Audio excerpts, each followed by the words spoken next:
All right, so I think we can start. So, hi everyone. It's a great pleasure for me to introduce this latest session of Weber Scholars Network. We have a special one today. Our guest is Wendy Brown, and we'll be discussing her book, Nihilistic Times: Thinking with Max Weber. Wendy Brown is a distinguished American political theorist and professor emerita of political science at the University of California, Berkeley.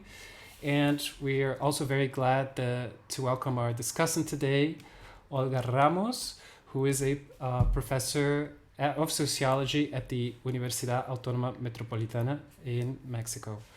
I'll make a short introduction. I'll keep this very brief of what is the network. And then Professor Brown, Wendy, will make a short overview of her book. And Olga will make a commentary on that, and we'll have a Q&A.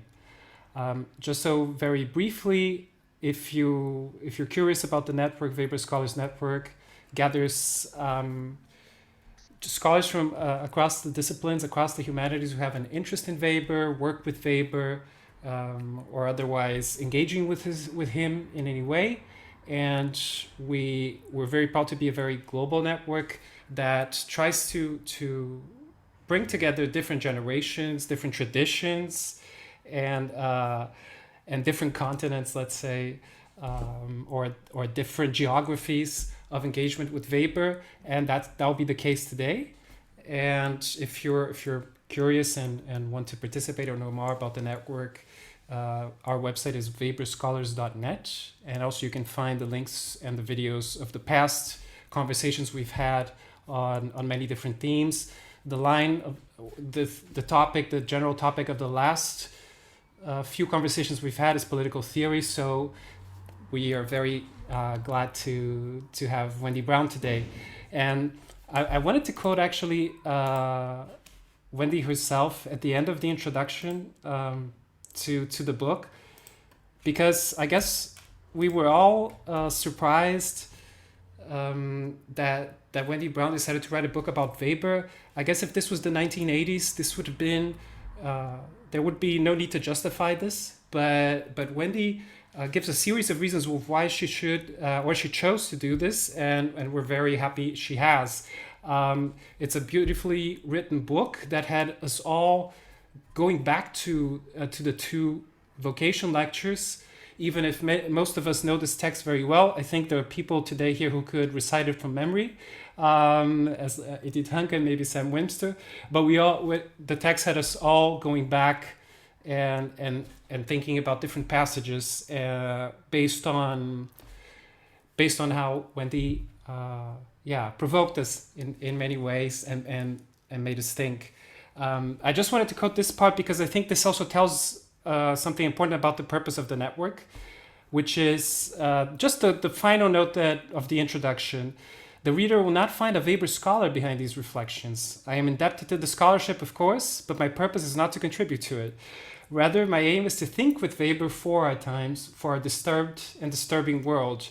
And I would say that even if there are many of us here who enjoy discussing Weber as an end in itself, and or to whom Weber is almost an ultimate value, let's say, I guess that he wouldn't be very comfortable in that position, and that if there are advances in the sources, and if discussing translation or concepts are something more akin to someone specializing in Weber, that only makes sense if it helps us really address what Wendy described as a disturbed and disturbing world. So Wendy, what I would say is that if the network is called Weber Scholars Network, but it would be more fitting to be called the Thinking with Weber Network, but that is maybe a little bit unyieldy as a title.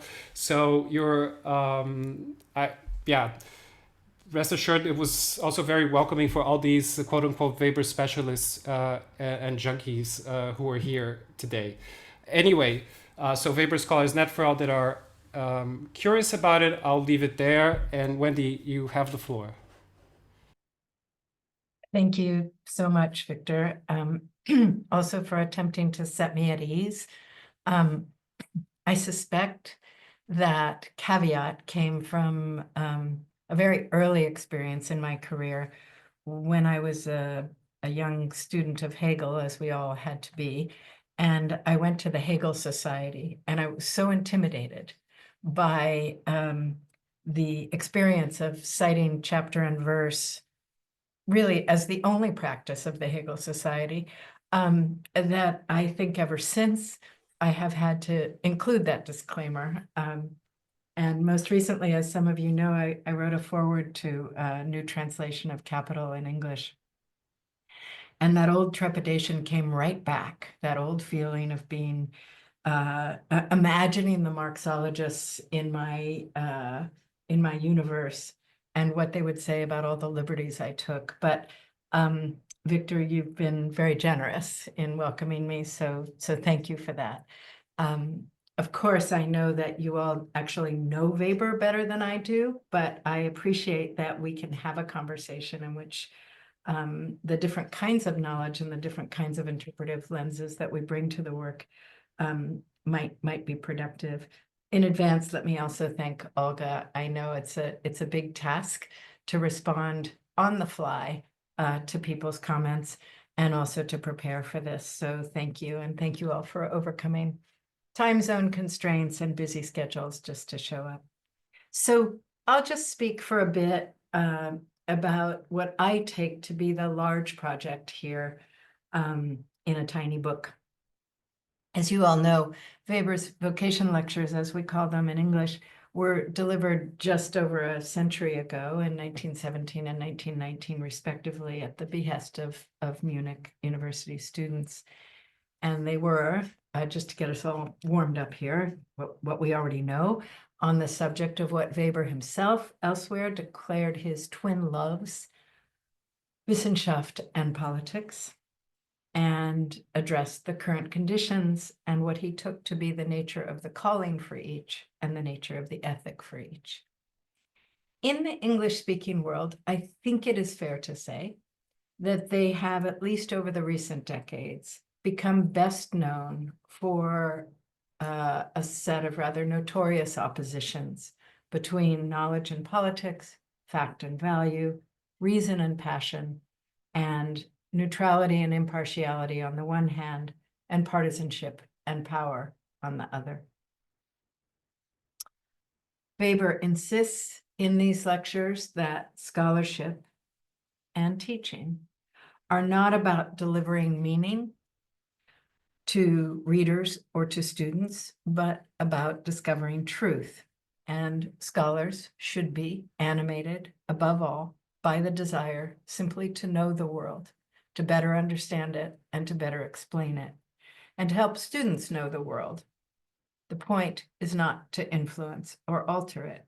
Conversely, as we know, Weber insisted that politics is not fundamentally about principles or morals, though they're not irrelevant, but it's not fundamentally about those things. Rather, it's about the responsible pursuit of a cause. That's a poor translation, I think, of the German, but we could say ultimate values or a Weltanschauung in a highly contingent context. Politics is animated, should be animated by a proper politician, by the desire to realize this cause, and undertaken with maturity and responsibility in the pursuit of the cause. So I've always found these lectures instructive and provocative, really since I was a young student. They're also easy, as we all know, to misread, or, as my students frequently did, to dismiss for their untenable oppositions, for their seemingly eternal buildup to the point by describing the conditions of contemporary politics and contemporary university life.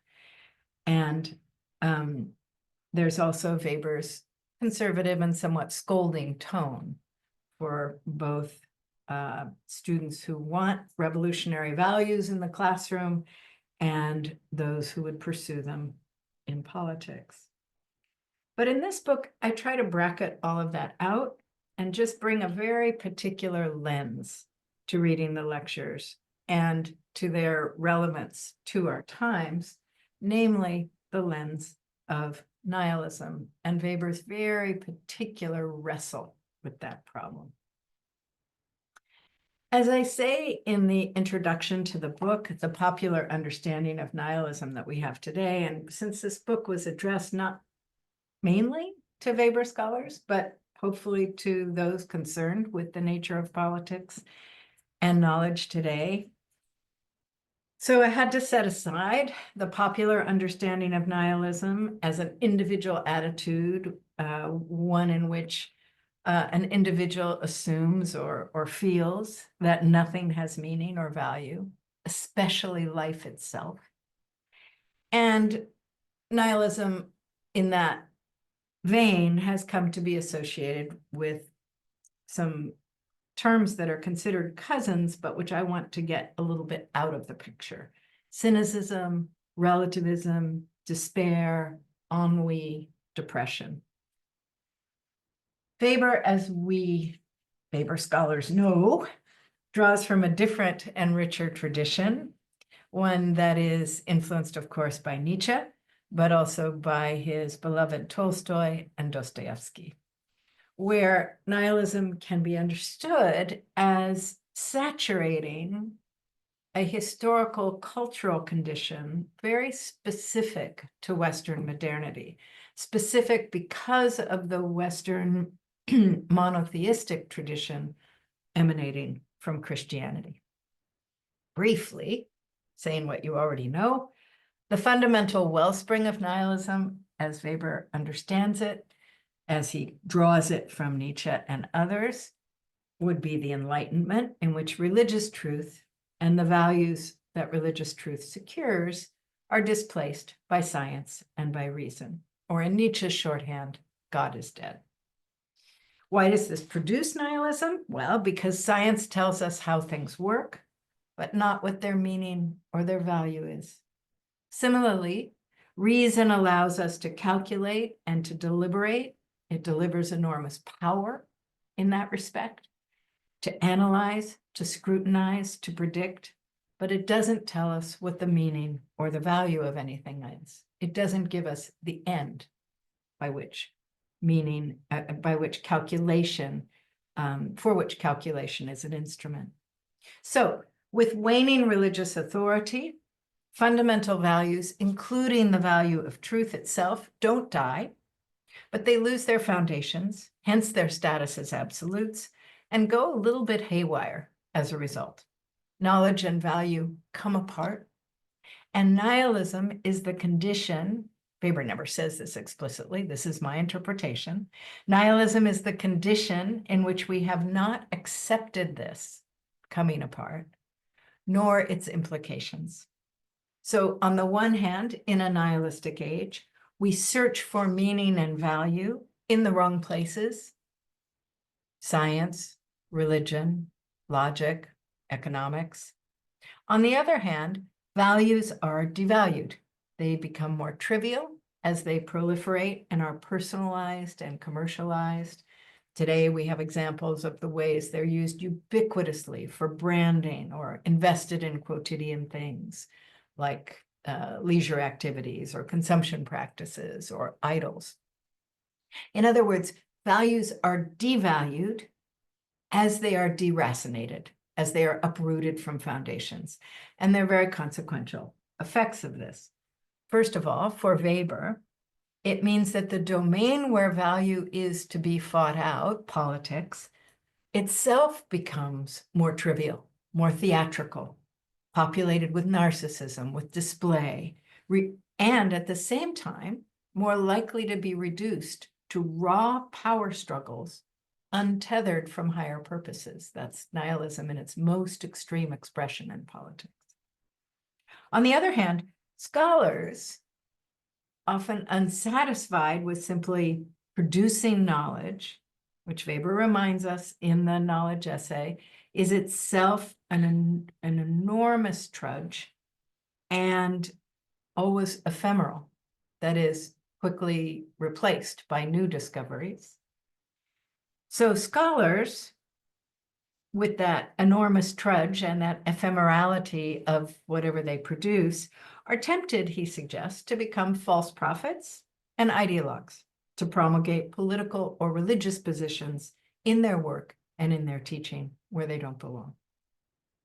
Moreover, he suggests, or at least implies in the knowledge essay, amidst a crisis of meaning and value, students will also seek this very thing from their teachers. They'll ask teachers or want teachers to provide meaning and value and direction.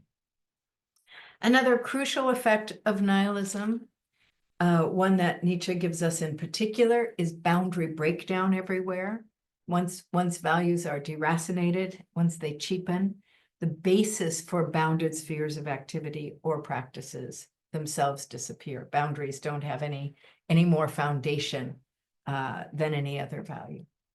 So what you begin to get in a nihilistic age are all kinds of erosions between personal and public, between juridical and political, between theatrical and real, authentic and instrumental. And Weber's focus, of course, is the increasingly eroded boundary between Wissenschaft and the political domain. But if both of these domains are infected by nihilism, in Weber's understanding, both are also potential scenes for overcoming it. And that's how I read his work on the ethics in both domains. In the academy, pushing through nihilism or resisting nihilism involves cultivating dedication to knowledge production and detached scrutiny of values. But it doesn't involve simply eliminating concern with values in the classroom or even in one's work. About that, Weber is clear. Rather, it involves working with the assumption, and above all, teaching students that values are human-made, yet decisive. They don't descend from the heavens, they don't emerge from nature or science or logic, but they remain at the heart of what it means to be human. So that's the way of not giving up values, even as they become deracinated from nature, from God, etc. Ultimate values are, Weber says again and again, that through which we are capable of creating ourselves and the world in the image we believe to be the good. This also means treating the eruption of values in the classroom or in a text as an occasion to examine the predicates, the premises, and the entailments of values. In other words, Weber's counsel, as I read it, is not to simply respect values when they erupt in the classroom or balance them with their obverse or something else. And it certainly doesn't mean just allowing them to compete with one another, as, for example, a liberal like Mill advocated. All of this, balancing, competing, or respecting values, allowing them to remain insular and uninterrogated, all of this would perpetuate the nihilistic degradation of values. So for Weber, the idea here, I think, is to open them up, analyze them, scrutinize them, and demand students do the same. In the political domain, pushing through nihilism means cultivating political actors, and I would add to Weber, though he wouldn't go here, political movements driven by a cause, a Weltanschauung, ultimate values, but pursued responsibly in the domain that is rife with contingency, and the domain that's always edged, as Weber reminds us, with a potential for violence. In short, Weber's answer to nihilistic corrosions in both domains and a nihilistic erosion of the boundary between the two domains is to pull them apart and give each a distinct purpose, practice, and ethic, which I treat as an ultimately impossible feat, yet I don't fully reject it. So let me just turn to my adaptation and adjustments here. For me, there's certainly no question that knowledge and politics are always imbricated with power, that facts are always interpreted and arranged. And Weber, as we know, comes very close to that with his own hermeneutics. But there's also no question that methods have politics. And for me, that neutrality and objectivity are tricks. There's also more to political life than politicians wielding state power or charismatic leadership. And I experiment with bringing Weber's call for charisma to mobilizations and to movements, to what we today call populism or popular mobilizations. But I dwell with Weber to think about the interval, or what I sometimes call the moat, that we need between political life and the academy, especially in a nihilistic age. I share with him the view that nothing is more corrosive to intellectual work than being governed by a political program in that work.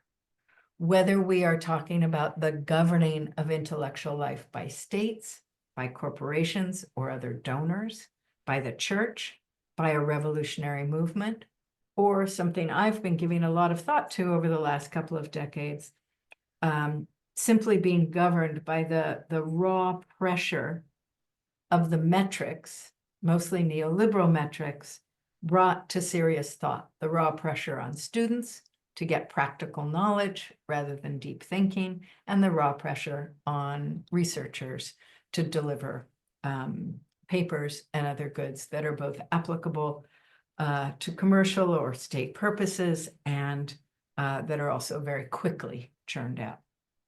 So nothing's more corrosive to serious intellectual work than being governed by political or political economic programs.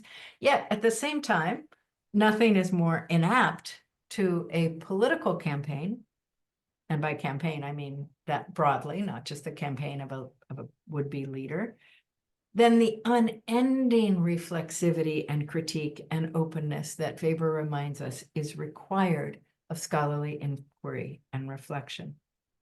Weber famously compresses this division, this opposition between these two domains in an account centered on language. The English goes this way: words in the classroom are plowshares to loosen the soil of contemplative thought.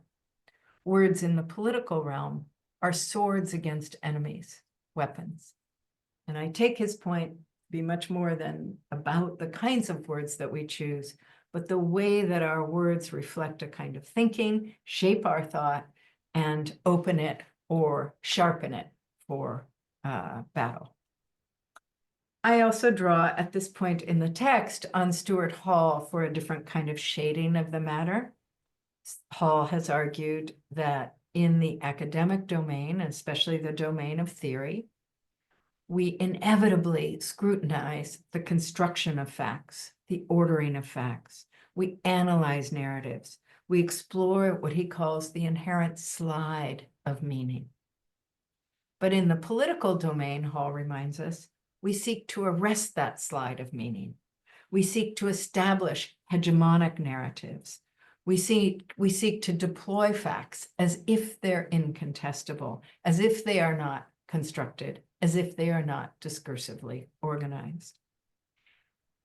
Hall, too, does not try to overcome that. He is simply reminding us why we need one sphere to take things apart and think and reflect inexhaustibly, and another sphere where different things will be happening.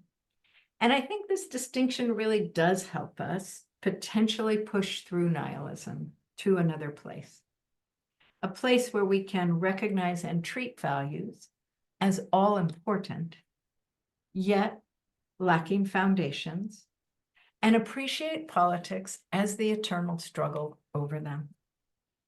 And at the same time, it gives us a platform for reaffirming the importance of the academy, a platform we desperately need today, as a place to inquire, to learn, to critically reflect, and to be undone in our own assumptions and presumptions for the whole of our lives.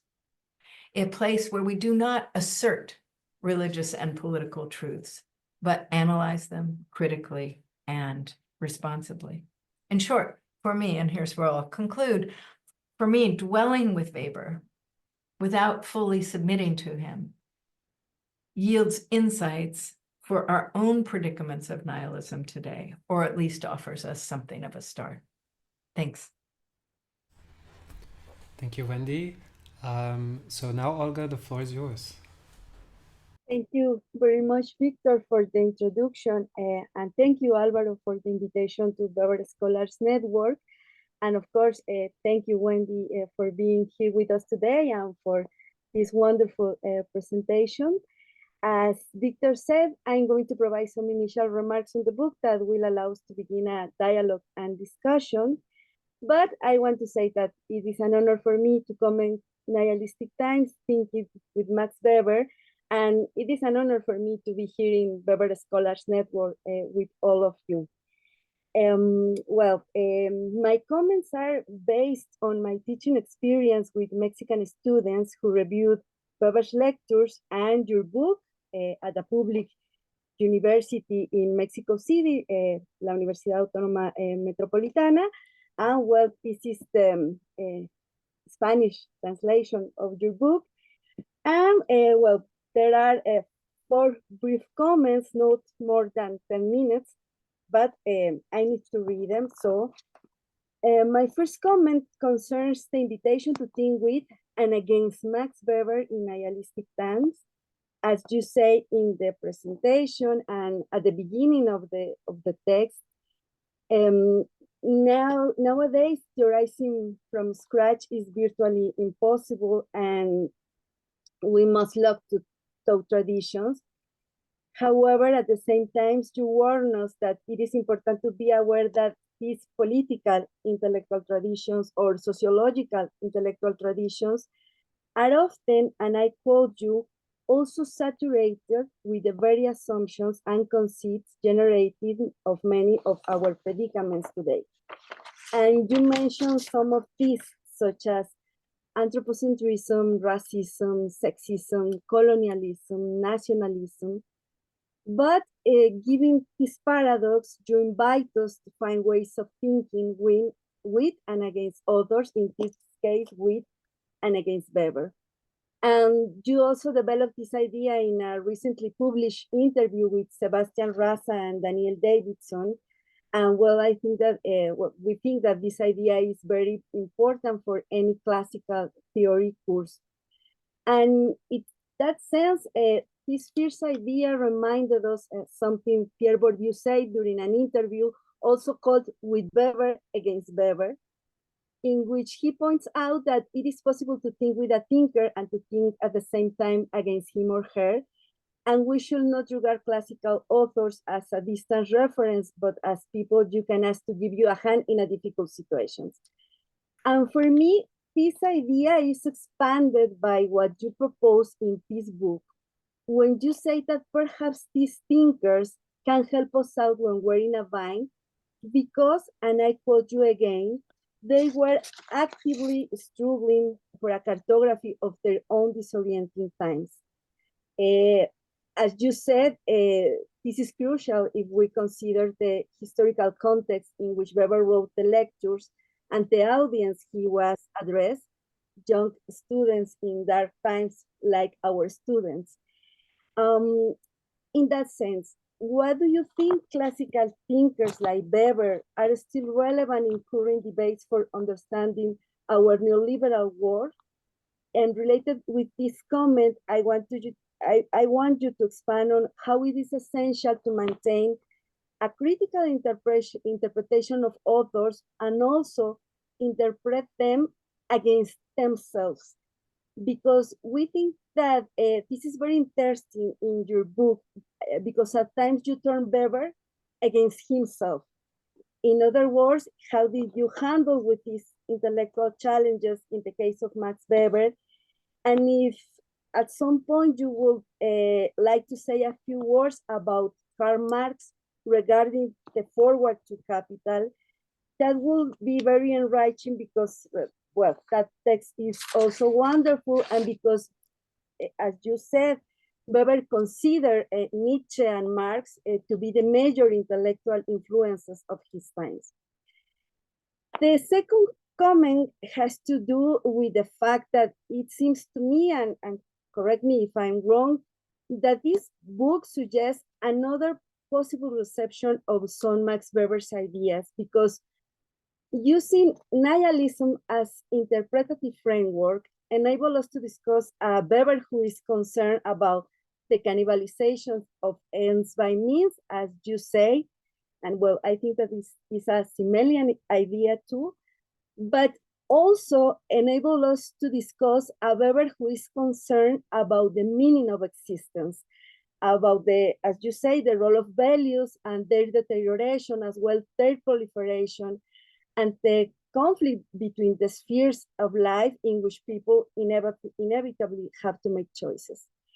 You have said in the book and in the presentation that your goal is not to discuss some Weber scholars' fields, but think with Weber to understand our times. But I consider that it is essential to think about your proposal with this book in the context of specific debates, pointing out that the central issue in Weber's works is not rationalization, but the existence of the individual and the struggle of values in modernity.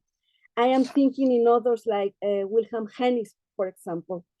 In that sense, your book takes up this idea to think about what you call our existential crisis of collective life, which is probably darker than the polar night Weber spoke of.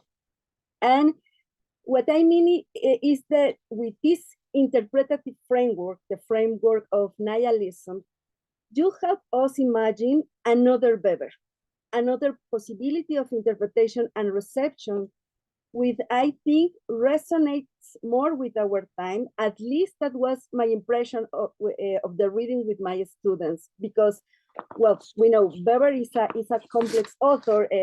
I mean, teaching Weber takes work. However, your emphasis in the book made the students connect with Weber. In that sense, I would like to ask whether you consider that this Weberian interpretation you propose could be a different way of receiving some of Weber's ideas. For example, do you think it could be an alternative to what you refer to somewhere in the book as the neo-Weberian hegemony? I would like to hear your thoughts on this. The third comment has to do with the interpretation you propose of the first lecture, the political one. This is where the Weber for the left section appears. And I think there is a very powerful idea here concerns rethinking desire in the political domain. As you say, at some level, Weber reminds us that rational arguments fail to counteract popular fears, frustration, yearnings in politics. And in other words, you highlight the importance of paying attention to political desire for the left and the need to educate desire. Could you explain how you imagine political practices oriented towards the education of desire? Could you tell us more about how you imagine this education of desire? Because although that is not the idea of politics he exposes. And this point caused a lot of interest in the classroom. Perhaps it's because the Latin American student movement has been very active recently. And lastly, well, as you explained, you point out that for Weber, separating politics and science, politics and knowledge or businessship is important for protecting both domains from each other. And it is important for this. Yet you argue, that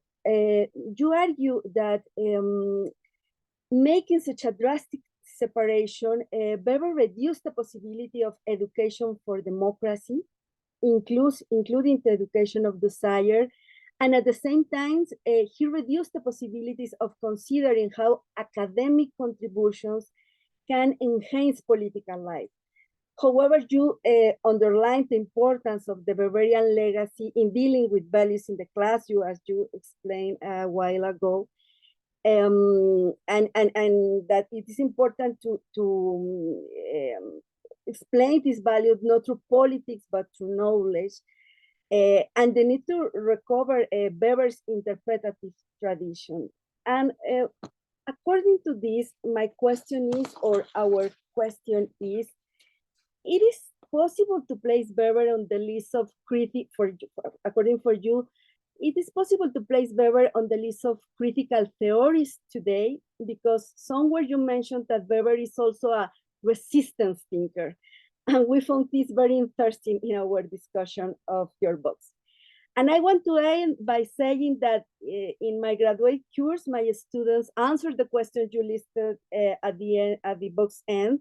I know you didn't mean students to answer them directly, but I want to tell you that the exercise was very enriching.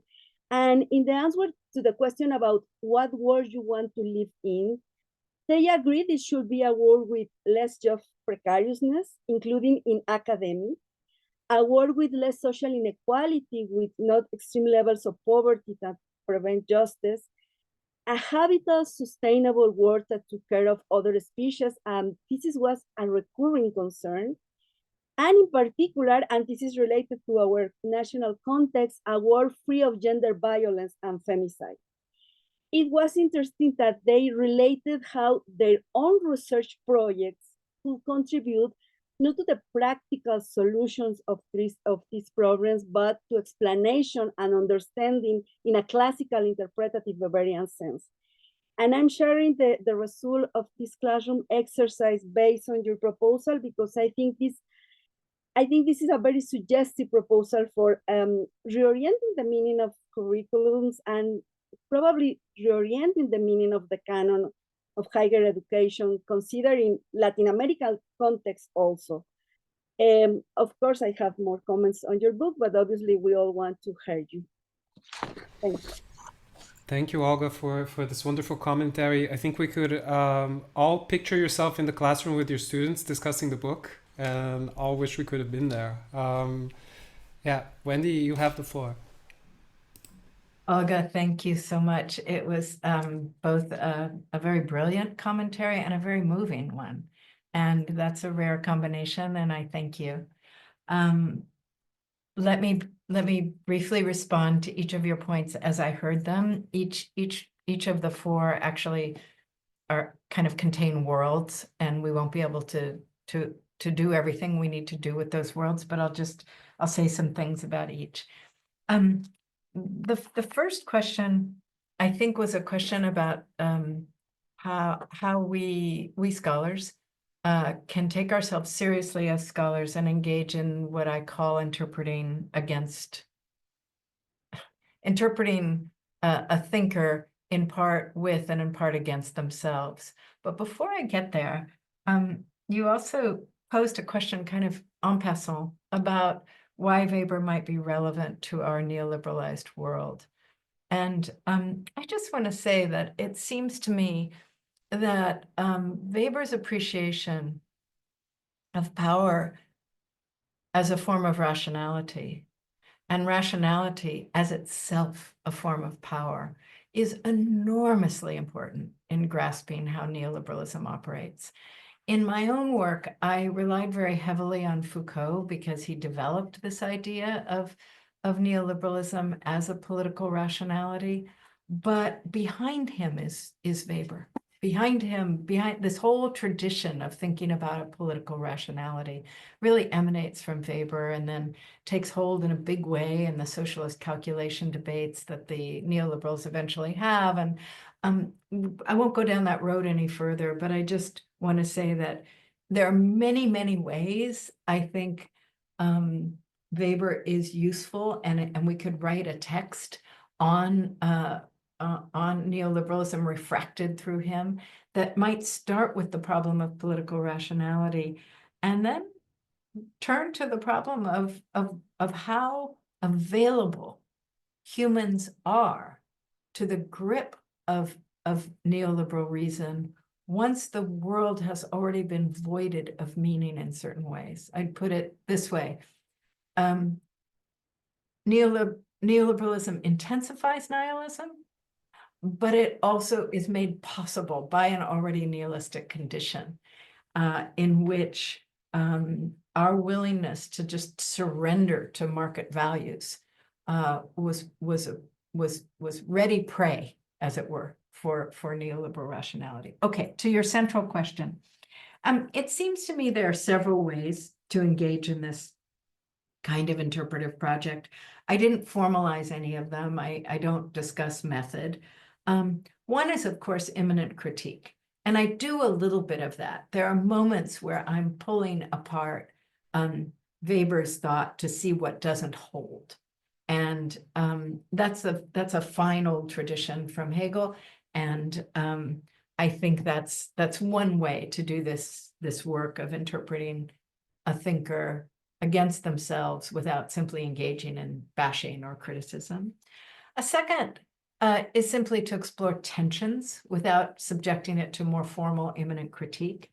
And I do that as well in the course of things in this text, where I look at some of the tensions between Weber's own appreciation of hermeneutics and his stipulation about facts and their separation from value.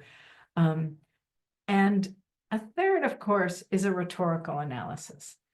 So we have immanent critique, we have the study of tensions in a thinker, and then an analysis of Weber's rhetoric. And in these lectures, I think they're very available to rhetorical analysis. And at a certain point, I think I say something about, the kind of mad hygienic distinctions that Weber is trying to draw, that once you really study them, you study the language of these stipulations and distinctions, you almost see a frenzy in the rhetoric itself to keep things separated, that he knows better, are at least a little bit imbricated, if not entailed in one another. So those are what I would suggest are some possible interpretive moves that are, for me, more interesting than a more conventional normative theory approach, where you say what you agree with and you say what you disagree with. I don't know. I mean, sometimes that can be interesting, but for the most part, it's like, the big thinker is always going to win. I mean, we can say what we disagree with, but who cares? And it's much more interesting, I think, to get in the room with the big thinker and try to inhabit the big thoughts, and then do two things with them. One, engage in this immanent critique or study of tensions or study of rhetoric. And two, bring our world into that room as well and say, what does this look like? What does this thinker's thoughts look like when we move them to our world and out of his world? And that's, exactly what the historicists hate. This is what the Cambridge School tried to kill off in my field of political theory. But I insist on its value because for me, the reason to read and think with these thinkers, yeah, sure, it's exciting and lovely and beautiful in the way that Machiavelli described, taking off his clothes at the end of the day and putting on the robes of the greats and just going and consorting with the thinkers of another time. Yeah, there's that satisfaction, but really the reason to do it is to be able to bring something to understanding our world that's not available in our common sense, and requires a thinker like Weber. Okay, your second question, Weber for now. I'm just trying to remember it. You said the central issue in my reading is not so much rationalization as it is values, which I think is true, though I do think rationalization is, of course, part of what Weber uses as his descriptor for what's happened to the problem of value. But you ask, is this interpretation where I'm focused so much on values a way to connect to contemporaries? And my answer to you is just a very straightforward yes. We know Weber, the rationalization theorist. We know Weber, the disenchantment theorist. It's profound and important, but it doesn't resonate very well with the young, I think. because they don't actually experience their world as disenchanted. There's enchantment everywhere. There's also dying everywhere. And that's part of why they don't experience it as disenchanted, because it's so emotionally powerful for them. It is not a world in which everything is flattened or emptied entirely of meaning. That said, they recognize nihilism as I've tried to bring it out of Weber, as closer to what they're wrestling with. Like, how do you be sure of what you think matters?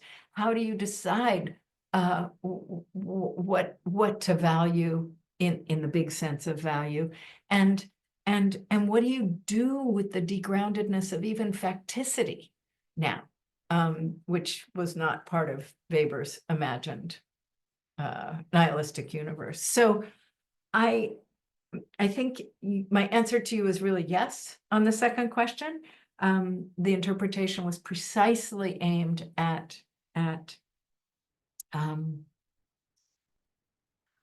addressing, well, at bringing students. I mean, my own lectures on Weber's lectures became the basis for this book. And yes, I gave Tanner lectures, but before that, I had been lecturing on these lectures in the classroom for a very long time. And this was my way of getting students in. And then I got them to think about Weber on 5 different kinds of power. And then I got them to think about Weber in economy and society. But this was the way in. Educating desire, point 3. Yes, so I think a lot about how to educate desire, because I think we're confronted with that problem today with the emergence of the right as such a powerful force with so much desire. It's a force that I think we need to read as a force emanating from fear, from desire, from anxiety. And the question is, what do we do with the fears about loss of ground, loss of place, literal loss of planet? Even the climate deniers know better. They know we're just going to have to climb to higher and higher ground and further north to get to habitable climes. And there's not room for 8 billion people in that space. But also anxiety and fear about sexual and gender politics and what that does to stable notions of family and identity. And the question of how to approach those desires, those fears, those anxieties about space and place, economically, at the level of identity, at the level of what kind of world we want, is, I think, the most important question, far more important than the question, how do we convince the right that the world they're advocating is not really in their interests, economically or socially or politically? Or how do we simply defeat them with numbers or overwhelm them with better Twitter power than they have? Those are failed strategies. And they're failed strategies for, I think, a very particular reason. The right is much more willing to depart the exhausted form that I would call liberal democracy than the left and the center is. Even the left is not willing to depart that form. And that form is exhausted, and the right is moving right on to a new form. And so our possibility of reaching the right is not going to be in outmaneuvering them at the level of political strategy. It's going to be about figuring out how to address fear, anxiety, longing, desperation in some cases. And we haven't done much of that. Finally, 4, splitting knowledge from politics, and can Weber be on the list of critical theorists today? Well, I do think he was on the list of the first generation of critical theory. I mean, we know this from Horkheimer and Marcuse. Weber was a crucial thinker for them. They understood themselves as doing with Weber and Freud what Marx had done with Hegel, which is treating all 3 of those thinkers as profoundly profound diagnosticians of power and history who were contaminated by an ideological conservatism. And I'm not suggesting that we treat Weber that way, but I think I just want to remind us that Weber already was on that list. But I think that I just want to say this about Weber's splitting of knowledge from politics and a critical theory of those things. What's so important to remember is that we learn in political life all the time. And even if Weber's right that plowshares are appropriate as the language of knowledge and swords as the other, we are never only fighting in politics. We're often also reflecting. And when you mentioned, for example, the incredible last decade in Latin American feminism, that was thinking on the streets. That was thinking when you go back home. That was thinking through alliance making. That was thinking through failure. That was thinking through broadening coalitions beyond gender to think about trans, beyond trans to think about indigeneity, beyond indigeneity to think about a new way of framing capitalism that did not make those identities into secondary contradictions. And there was just constant thinking.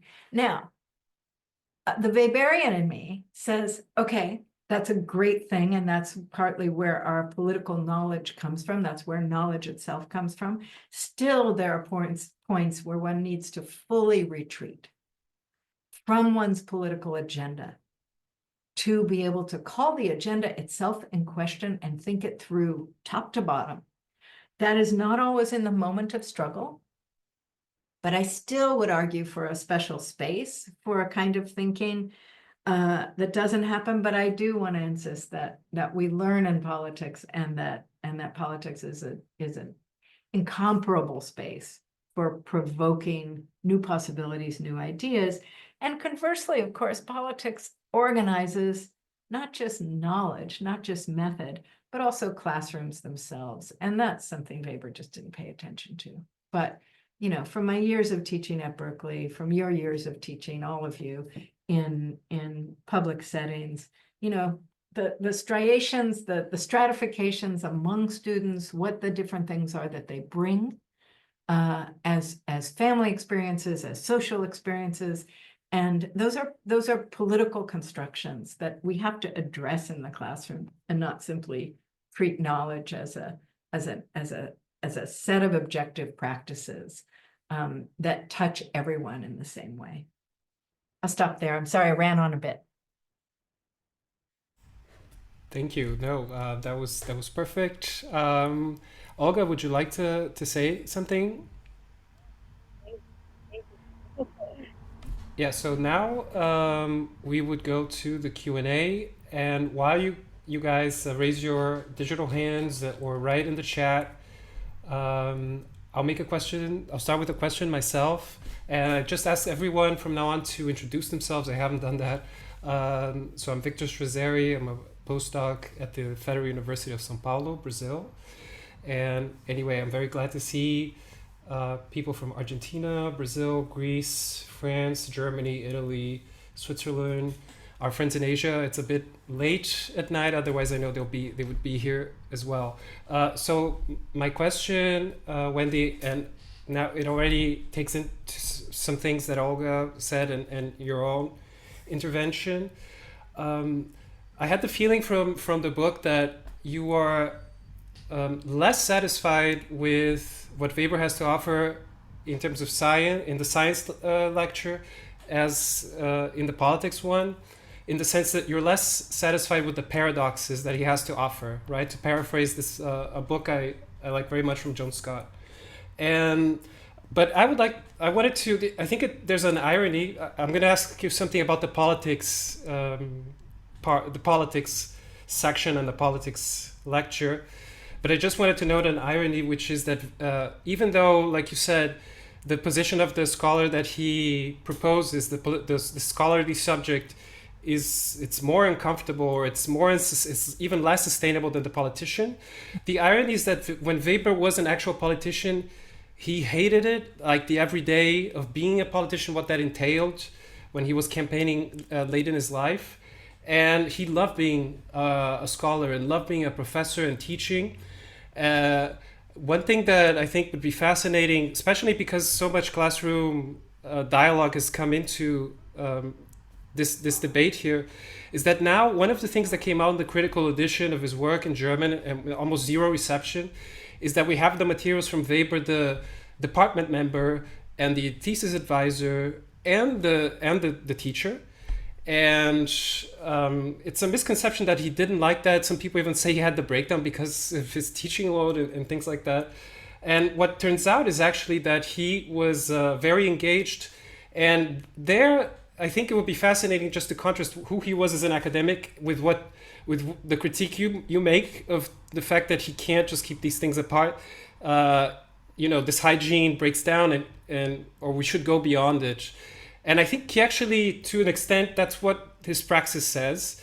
And for instance, Weber was very open about, for instance, welcoming into university those that were very much undesired in Prussian higher education, for example, Jewish students, socialists, women. Weber was the advisor of one of the first women who had a PhD in Germany, who's writing about workers. So it's this kind of thing that would be very interesting to just contrast. But this is like, just to suggest what does this like more specialist Weber scholarship can dialogue with with a scholar like yourself that asks the big questions, for us to confront the big questions that Weber has for us. But that's just an introduction. The question that I wanted to ask you is, in the political part, I was wondering, like, because I know you situate yourself in the left, and I was wondering if you were going to come to that. There's actually an item, right? Weber for the left.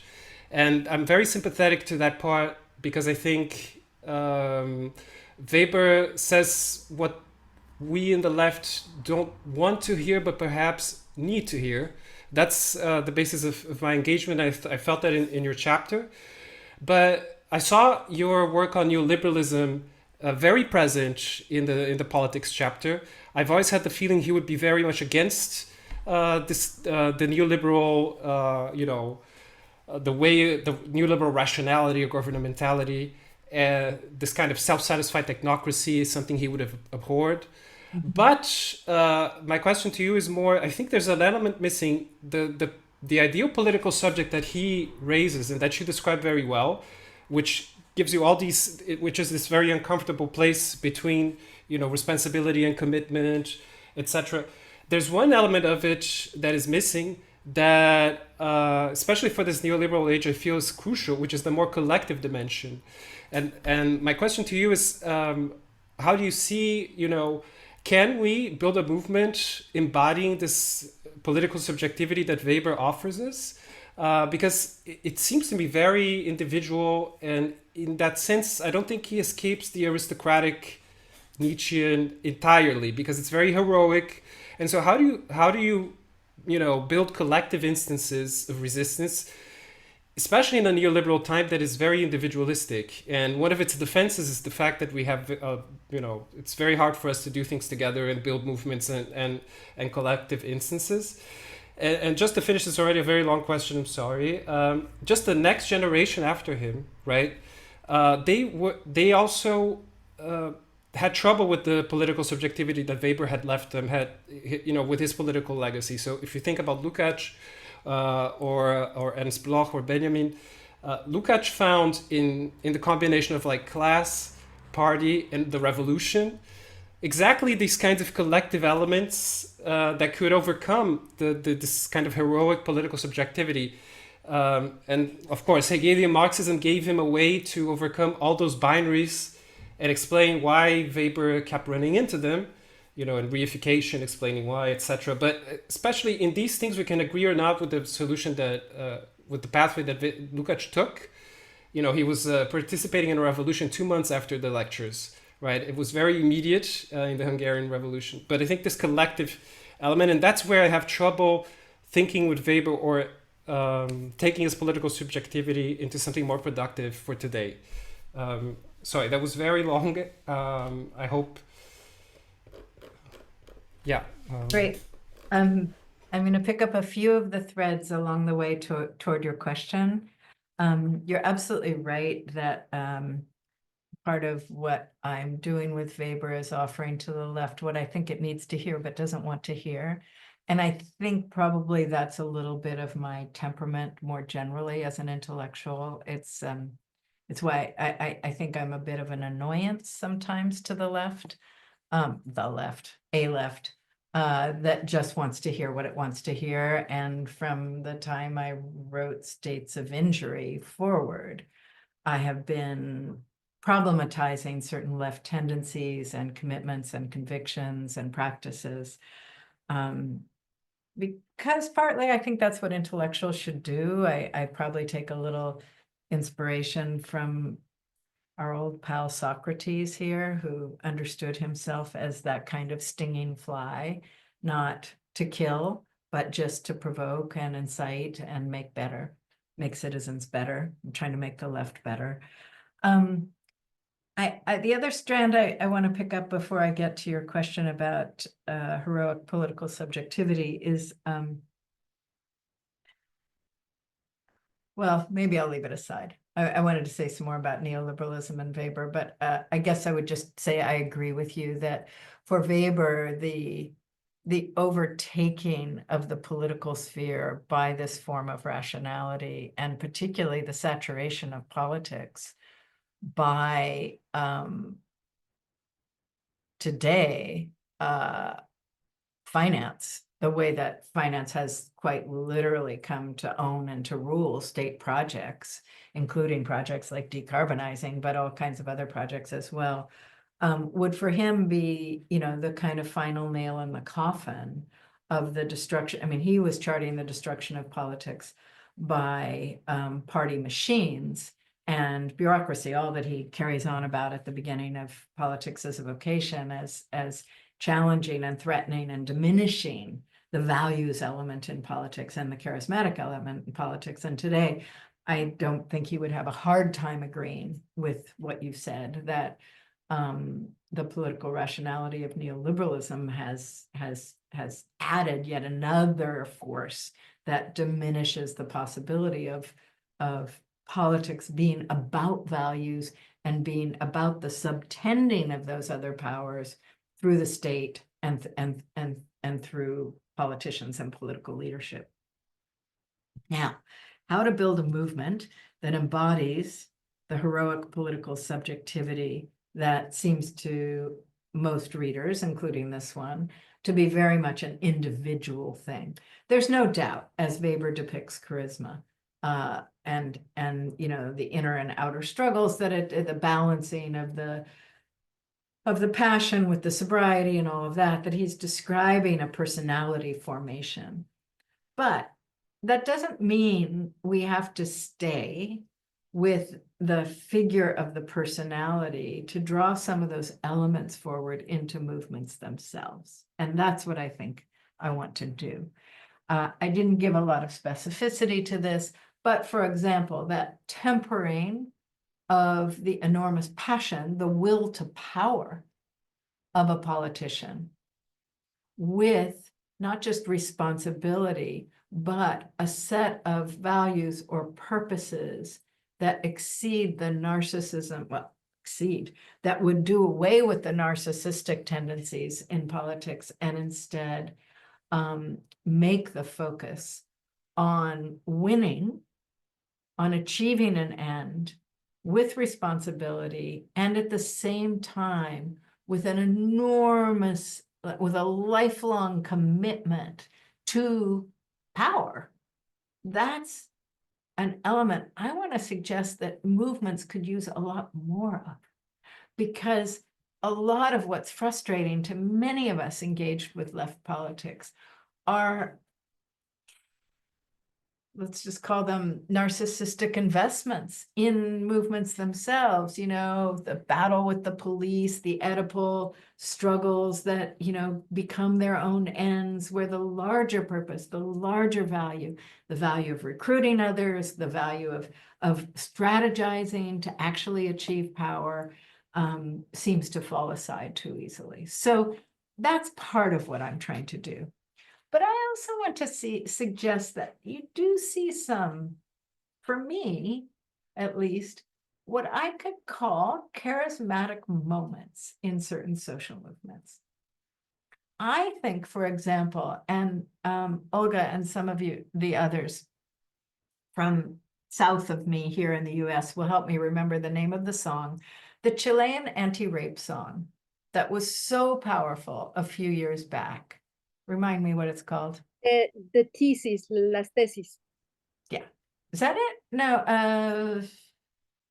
Well, anyway, masses of women ferociously and powerfully standing in public squares, starting in Chile, which is, of course, always has the best protest songs, but starting in Chile and then moving all around the world was, I think, a very powerful, charismatic moment in politics. It's not the same as charismatic leadership, but it was ardent, it was passionate, it was analytically brilliant, it was charismatic in the sense that Weber describes, compelling a following, as opposed to simply indulging the personalities of the individuals. So that's one example. Another example I would offer more recently, I find the Jewish Voice for Peace, and if not now, demonstrations taking place around the world against the Palestinian genocide to also have that quality. If you haven't seen them, for example, look at the most recent one 4 days ago, 500 people entering the domain of Wall Street and tearing off their shirts to reveal what they were, sitting down, occupying Wall Street. These are moments, these are charismatic moments, but they're very powerful. They recruit, they convey with a combination of passion and analysis. They have a purpose. That is, they're not about the individual or the individual's gratification at the trough of power, as Weber puts it, but have a quality that is trying to articulate a different world, a different order of things. And I think it is possible to think with Weber's building of the charismatic figure in those movement moments. It's not an identical formation, because Weber's also looking for the enduring leader.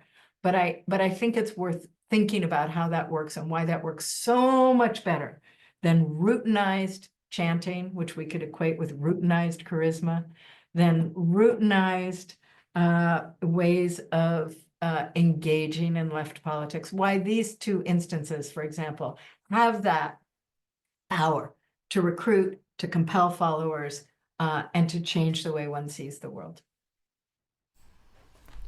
Wonderful. Thank you so much. Yeah, like Olga said, the song from Las Tesis, the Chilean group Un Violador en tu camino, a rapist in your path. Yeah.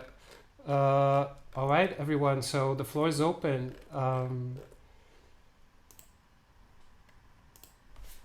Don't be shy.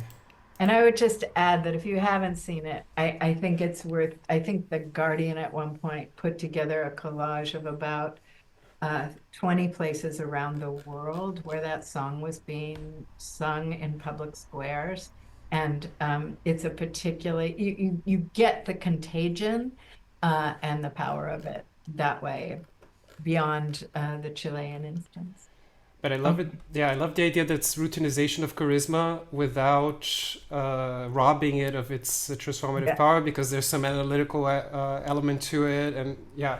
Right. All right. Well, I always feel I'm in routinized charisma when I go to a demonstration or a manifestation, and it's the same old chants, and we're kind of yelling into the air, and I just feel like, no, this probably worked at a revolutionary moment, but now it's truly routinized charisma. Okay, let's see if anybody else has questions. Alvaro, so introduce yourself before. I'm Alvaro Morcillo. I'm based in Berlin, but have an affiliation with the Central European University. I'll try to be very brief so that many people can hopefully raise many questions. One is simple. You make at the end of the book a reference to neo-Weberians, and I'm intrigued by that one. I'm not sure whether Olga has raised the issue or whether you have answered, but if you have, I lost it. And the other is more complicated. At some point in the book, and I'm going to try to find the relevant page, I think it's 55, you write, desire is not infinitely malleable, but it is understood and gratified with recognition. It can be crafted and redirected. I think it's this description of an interaction in a classroom. And in general, I like your proposal, but I also see many dangers, and I see the danger of we all as teachers becoming small prophets on their stools, conveying values to students rather than giving them the tools to criticize those values. Where is this not a very fine thread, a complicated borderline between learning, between teaching to think and transmitting uncritically values? I hope you can you can follow. I This follow is the where- second one. I'm not sure. I think you're going to need to give me more on the neo-Weberians, but let me answer the second one first.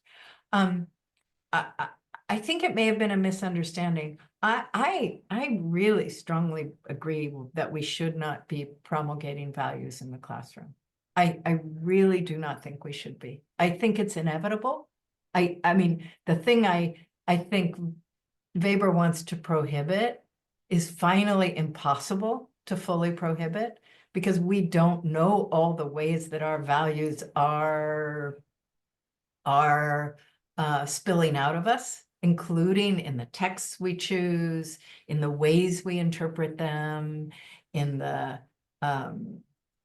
problems that we might select for students to work on.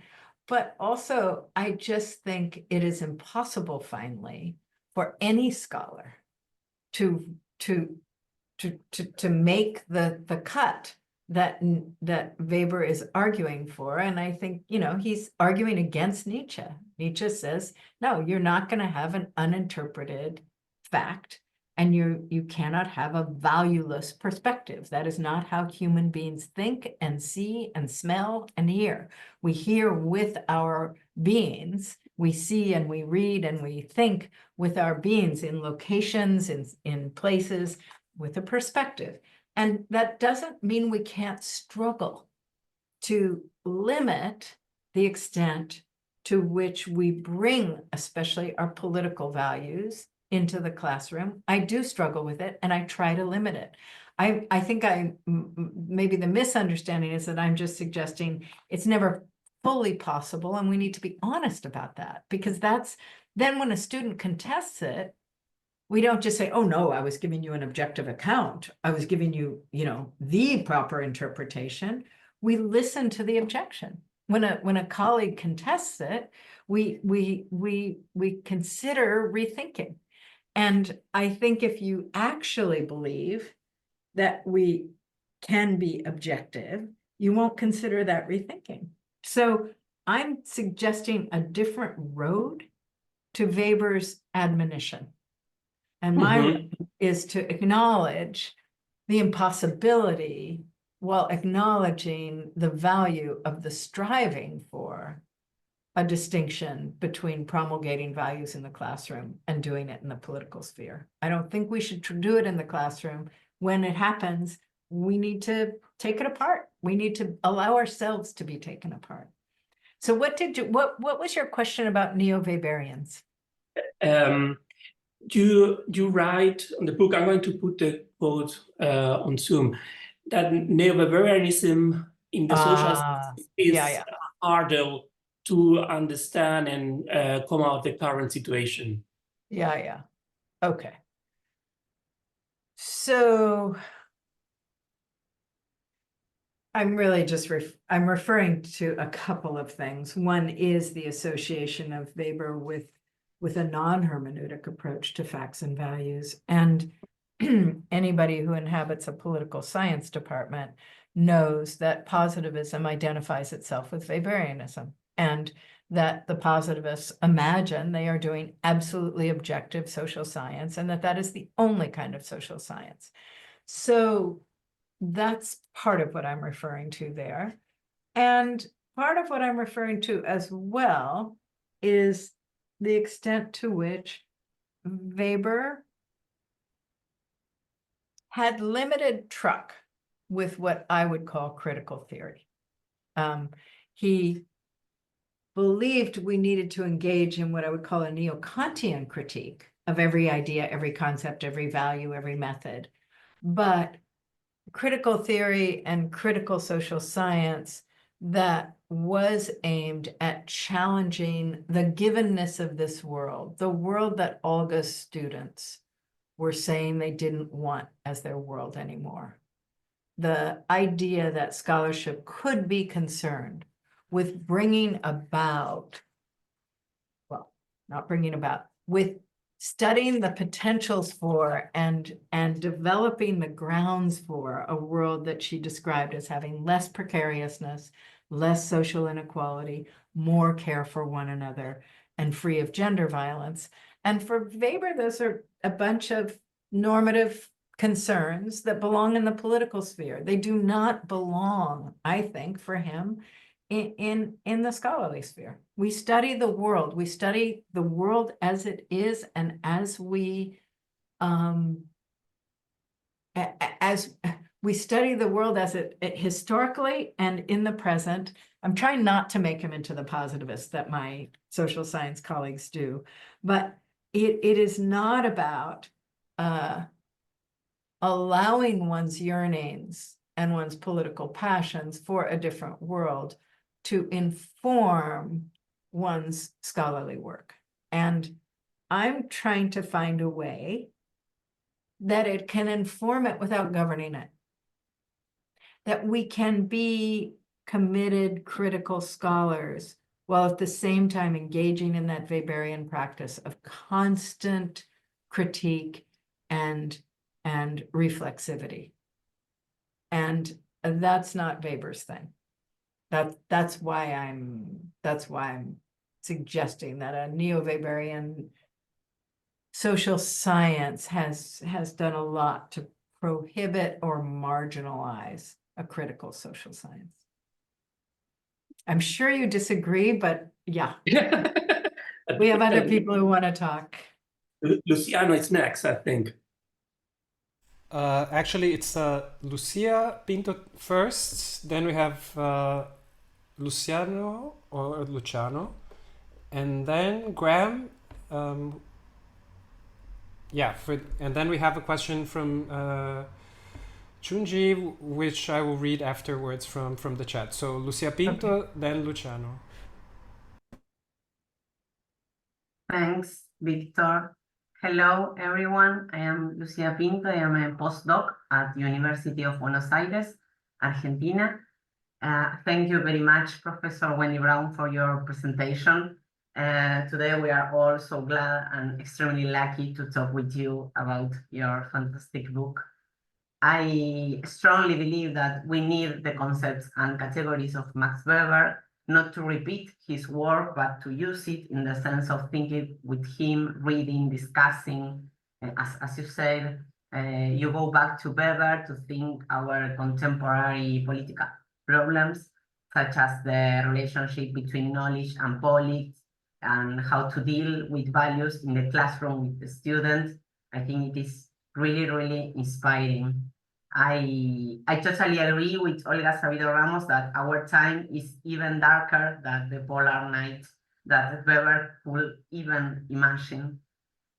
So here we are. I would like to ask Professor Brown a question about the relationship between values and rights. I made perhaps an introduction and then the question. Since his earlier methodological writings, Weber postulated the impossibility of a scientific foundation for value system. As you say, empirical science cannot answer the question, what should we do? And philosophy, on the other hand, can provide knowledge about the meaning of the values that guide the action of human beings, but it cannot provide knowledge about their validity. So that is the fate of the secular modernity.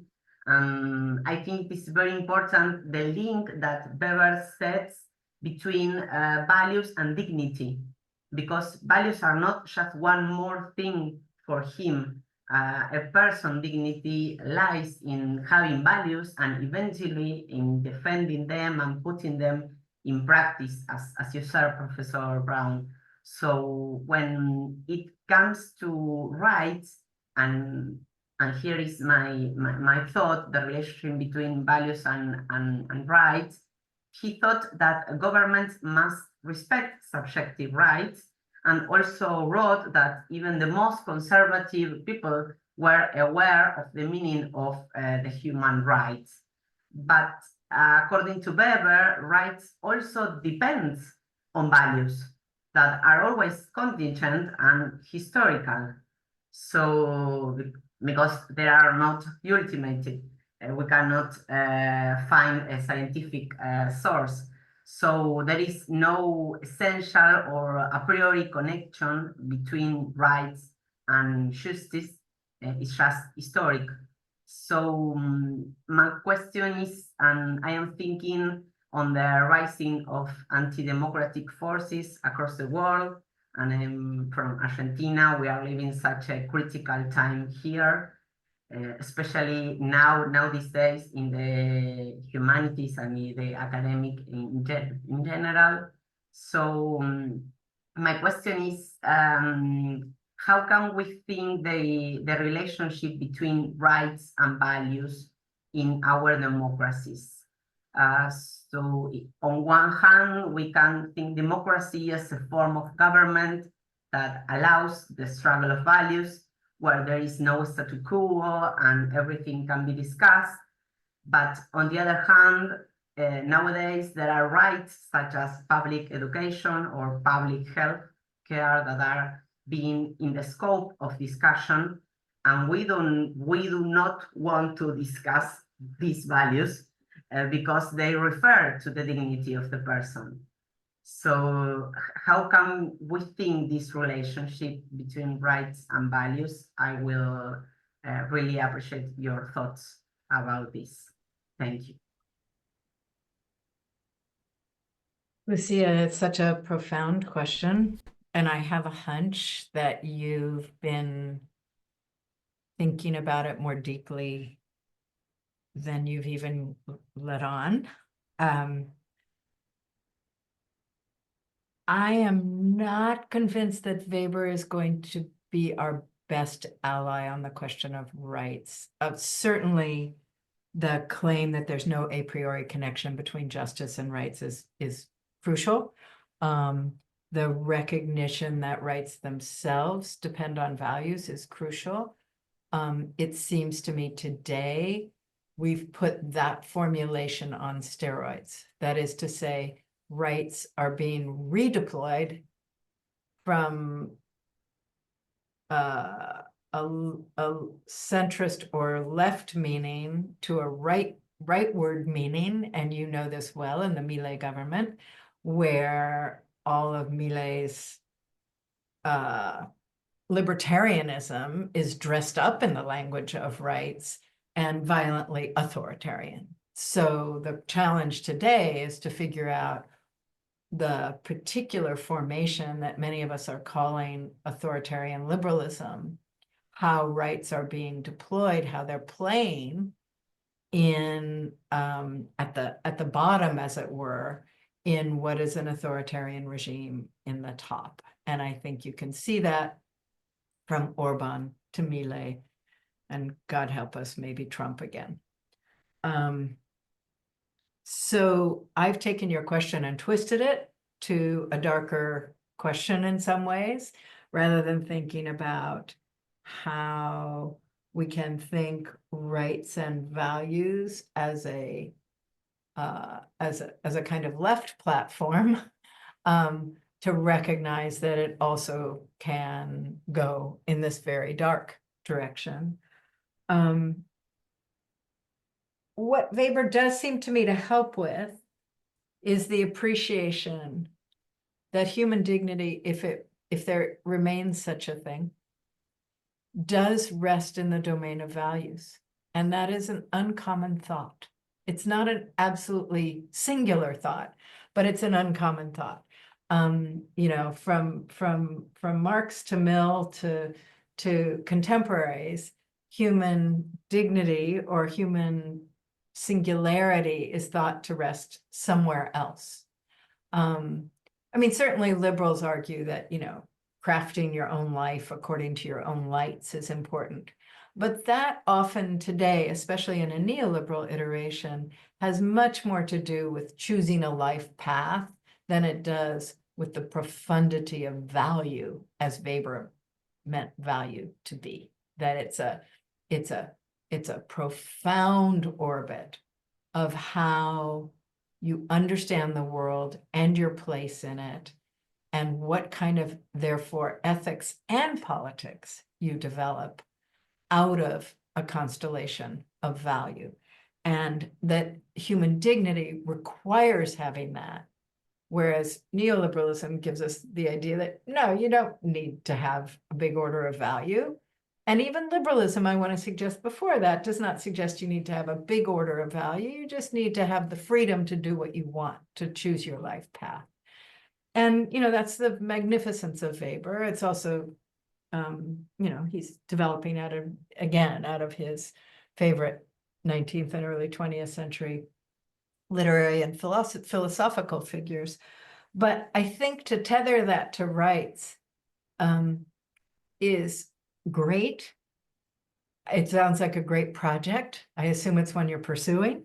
And I think the only caveat that I want to offer is the one I started with, which is that it won't end up being only for our team.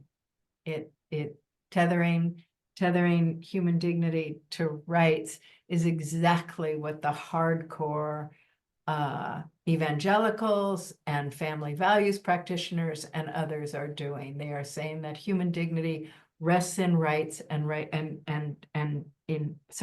in having values, and values in turn give shape and meaning to rights, and the rights to have a heteronormative family unchallenged by all this gender and sexuality stuff, and the right to have a nation state that is either ethno-nationalist or monolingual. All of those things are very bound up with this orbit of values tied to rights. So while I admire the project, it's also not going to be just purely for our team.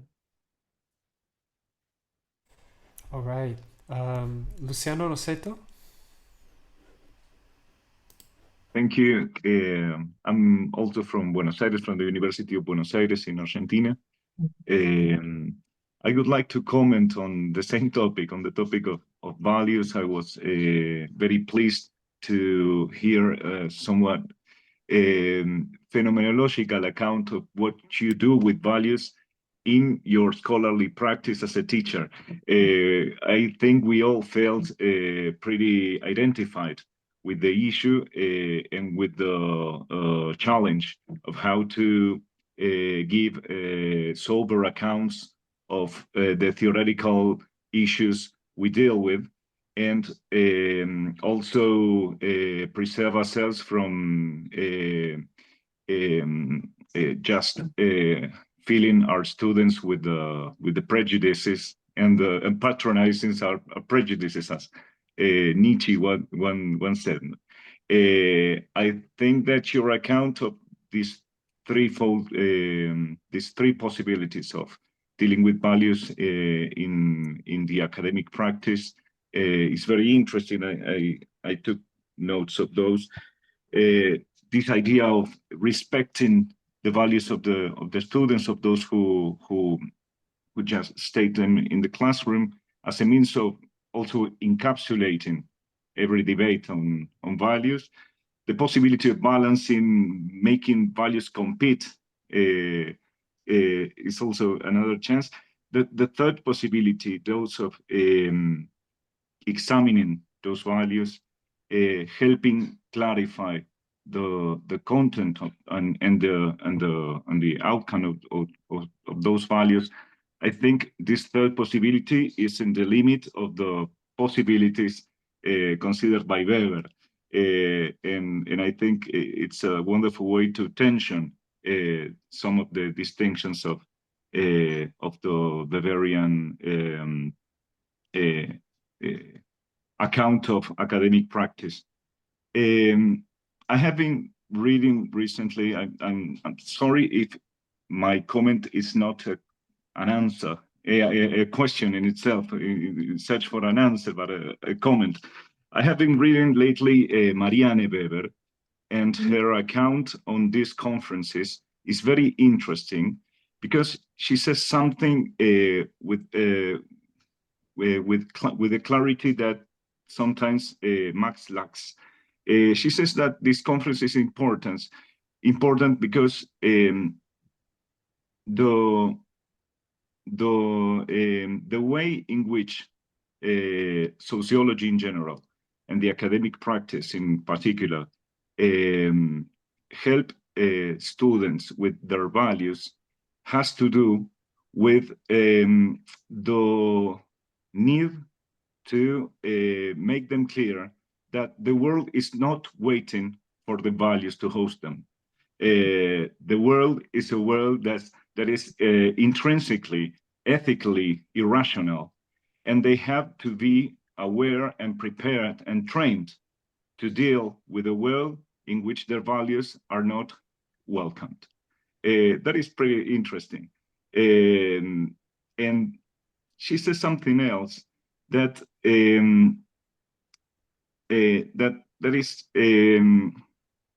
that has to do with a possibility of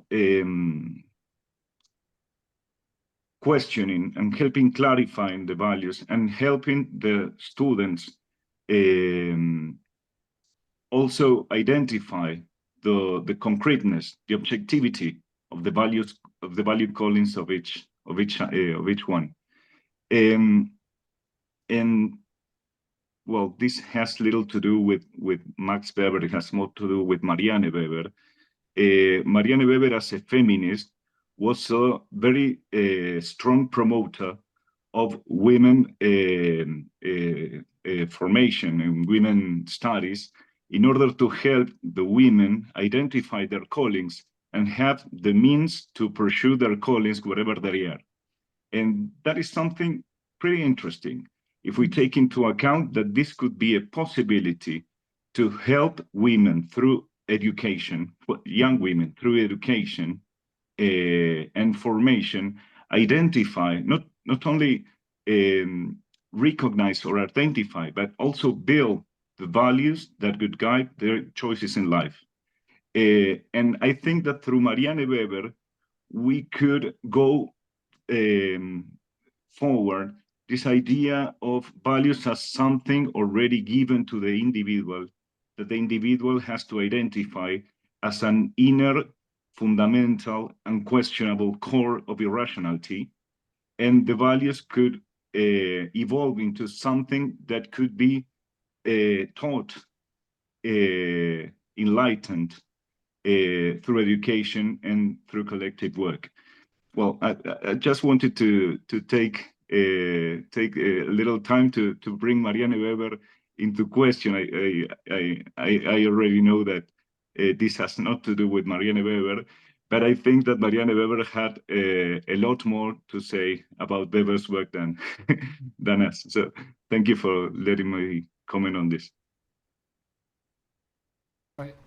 Would you like to respond, Wendy? We're always glad Yeah, when Mariana let comes me into the conversation. Yeah. No, let me just say very briefly, first of all, thank you. That was great, Luciano. And I just want to add that I think the idea of examining values is much harder than Weber makes it sound, than Marx makes it sound.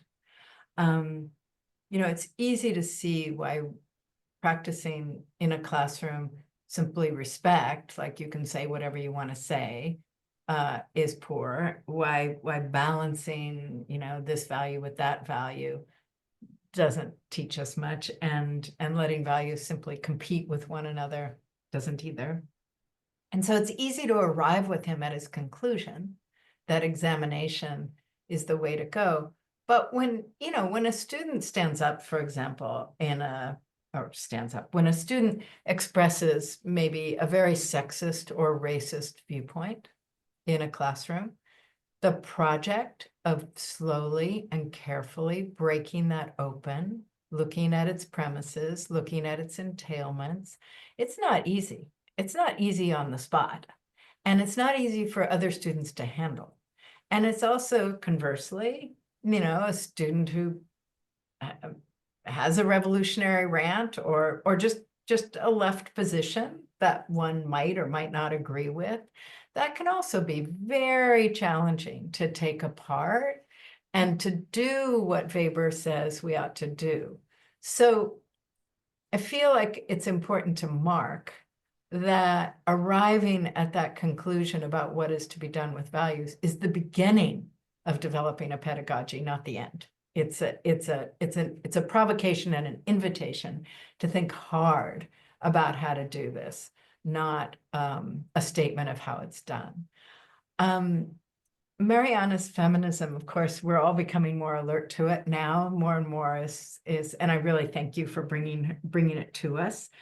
I mean, you brought us two things. You brought her greater capacity to explain what he meant by ethical irrationality, that your values will not just be welcomed into the world, but also you brought us her own feminism. And it reminded me that, you know, in some ways, my own engagement with Weber's insistence that the classroom was not the place to promulgate values came out of my teaching in gender studies.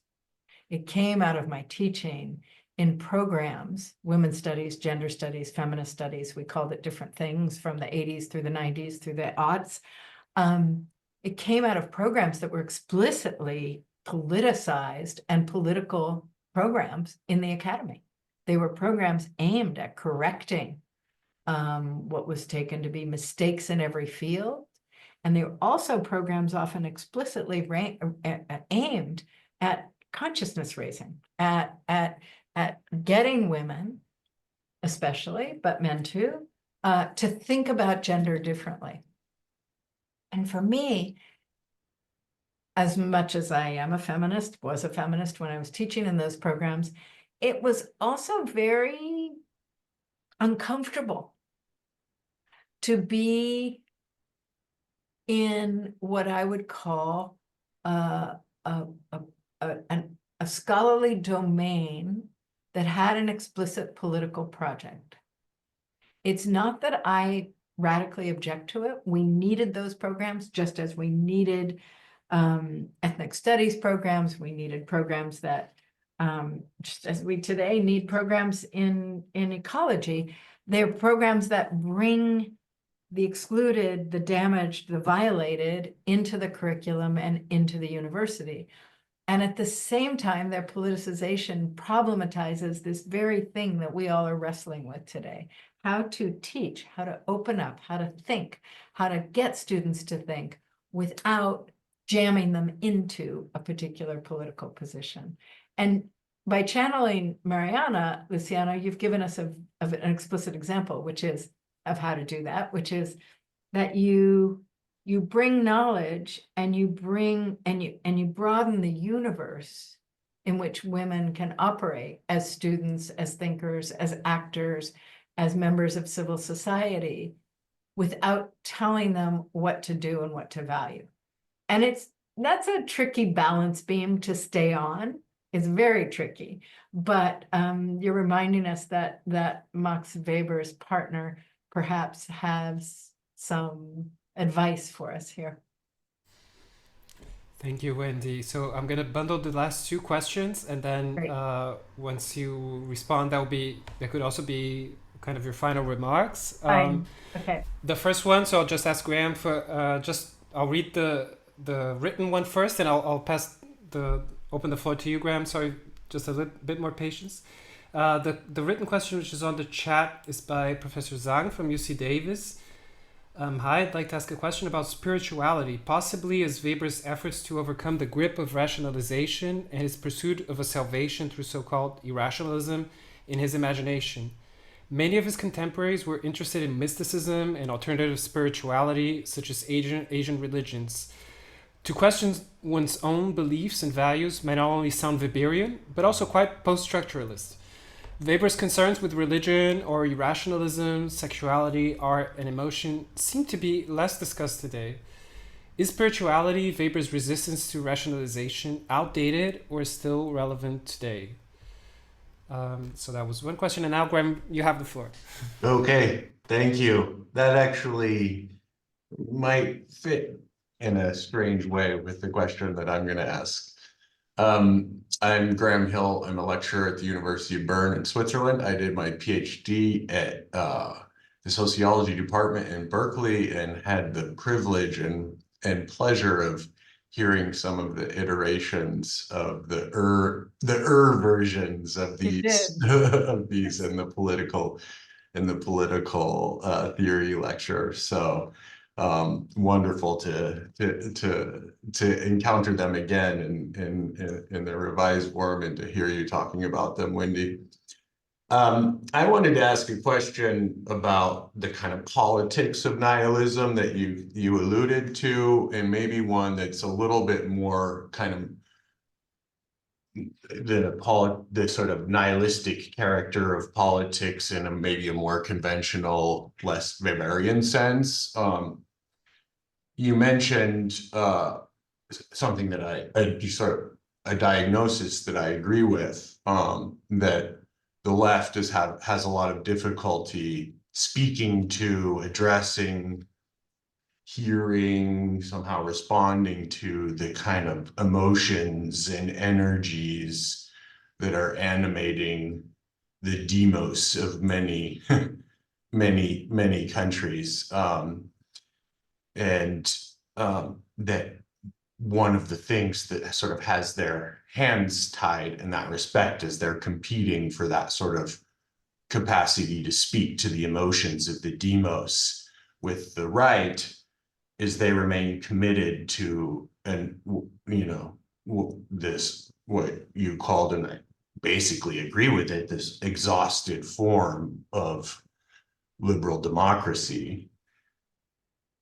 That, however, leaves me in just, again, in this sort of, conventional sense of nihilism, of like alternatives, hopes, projects where,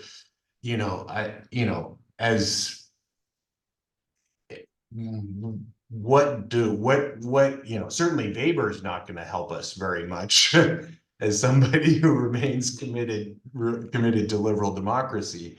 And even somebody like myself, who's very sympathetic to the critiques of liberal democracy, the Marxian sort, the Nietzschean sort, when it comes to imagining some way of moving beyond it that actually works in a just kind of a practical, logistical sense, doesn't feel fantastical, I have difficulty sort of finding the new vehicle that we will get into in order to be able to speak this emotional language that the demos wants to hear. So I guess I just wondered if you had any sort of thoughts about that and just kind of the current political context. Perhaps they're in the preface to the Capital volume. Perhaps there'd be more of those there. But Great. yes, thanks very much, and thanks to you all for hosting. It's a pleasure to be a part of this. Thank you, Graham. It's nice to see you again. Likewise.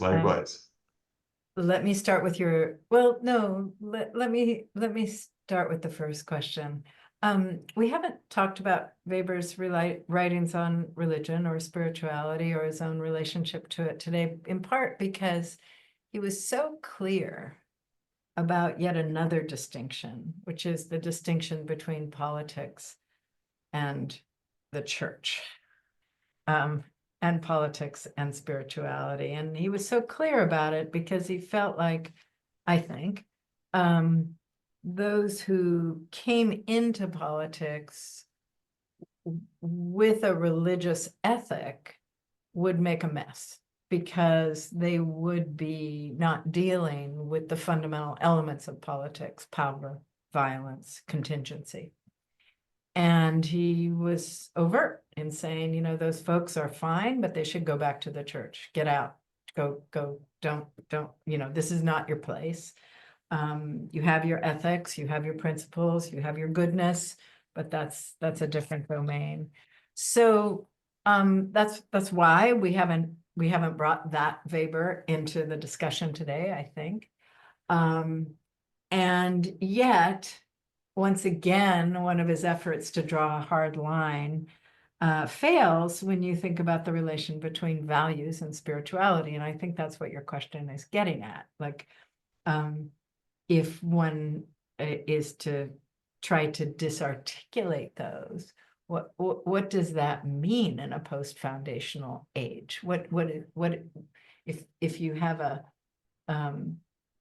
a set of religious or spiritual commitments or compass points, let's even leave the word commitments or conviction out, is that so far from value formation? So this is again a territory where one could pull apart Weber's rhetoric and the tensions, structuring it to see him attempting to carve politics as one particular kind of domain of value and the struggle over values, and park religion and spirituality somewhere else, but it doesn't quite work. About your question, Graham, you know, I think I'm going to fail you. I don't have the successor regime in mind. I don't think anyone can be trusted who says they do. I do strongly believe that it's one thing to say we're living in an exhausted form. It's another thing to kick that form to the curb and pretend that we can just invent out of whole cloth something new right now. I think we're without question having to work within that form to keep fascism at bay. That is one of the things we have to do. It's why some of us literally go do boring things like try to get out the vote for a candidate we don't even believe in, just to keep fascism at bay. But, you know, my colleagues and comrades in Latin America have had to do the same thing, and of course in Europe too. So exhausted form, yes, but an exhausted form is not yet a dead form, and it's the form we're in. What I do think is that if we do a pretty thorough mapping of all the ways in which it's exhausted, which include, above all, the global character of the forces and powers currently constructing our most serious predicaments, ranging from climate change to the overtaking of state projects by finance capital to, well, I don't need to iterate the most serious predicaments. I would just say that, you know, the global character of them is part of what makes this an exhausted form. It's partly why the right is rising up to say, let's hunker down within the nation state. Let's close the walls. Let's build the barricades. Let's try to live here, even if there is a bunch of global forces out there. Of course, that doesn't work so well with things like climate change because it doesn't honor borders, but I get the impulse. I understand the instinct.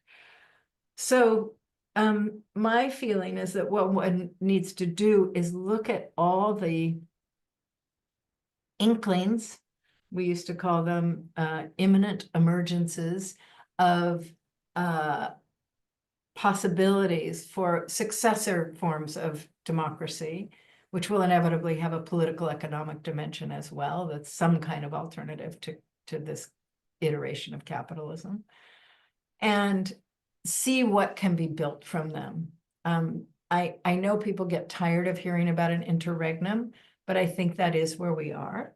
I think we're watching one form slowly die, but is not dead yet, as I said. And I think the question is whether it will take all of us with it, or whether we will be able to figure out through local experiments, local coalitions, building those things into something larger, experimenting with both state institutions and non-state institutions for new sites of democracy and economy, and see what the possibilities are. But I don't have a crystal ball. I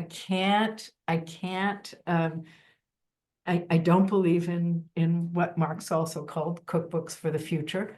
But I do think we need to, rather than simply clinging to liberal democracy as the thing that we think held fascism at bay for so long and now can do it again, I think we have to be able to do 6 things at once. We have to be able to do our best to hold it at bay, and at the same time carve out and protect spaces for experiments for successor regimes, whose shape we don't know yet. I suspect the one thing I can say about them is they will be both global and local. It will look different from nation states.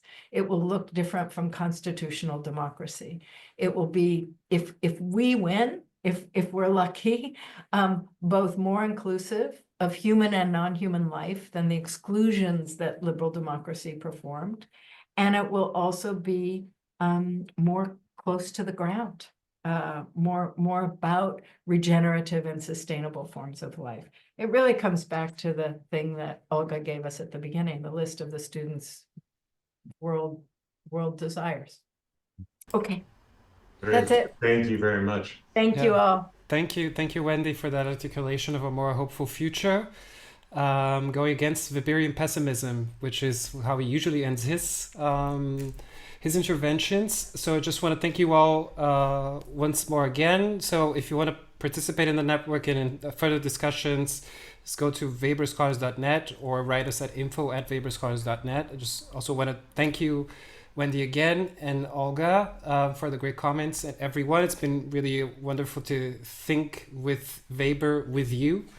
And I wish everyone a great day. Also thank Brenda Weigand, who was sending the emails and was doing the organizational stuff without which we couldn't be here. So thank you so much.